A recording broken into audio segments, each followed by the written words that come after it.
Long-term impact, different outcomes at different stages. In the end, having constant relapses into psychosis will disrupt a patient's trajectory of development and improvement.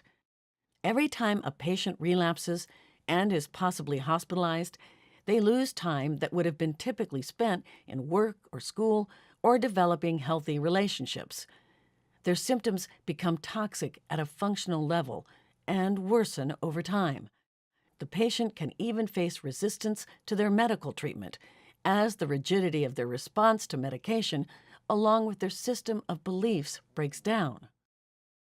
The aim of early intervention is to minimize the DUP and maximize the amount of time during the critical window for offering interventions.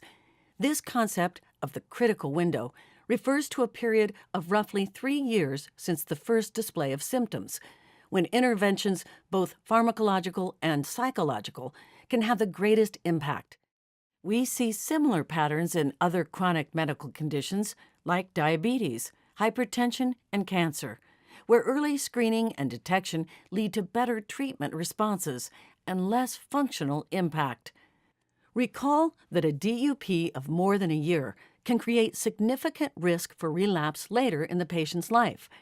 Researchers from a recent NIMH study determined that the current median DUP in the United States is 74 weeks, or just under 18 months. This is half of the critical window and lost time to provide interventions that could make a difference in long-term prognosis for an individual. To maximize the critical window, the World Health Organization developed a recommendation as part of the Early Psychosis Declaration that the DUP should be no longer than 12 weeks. Let's now go back to Allie's story, where we'll see her signs and symptoms exacerbate over time, and Allie encounters challenges in accessing the care she needs.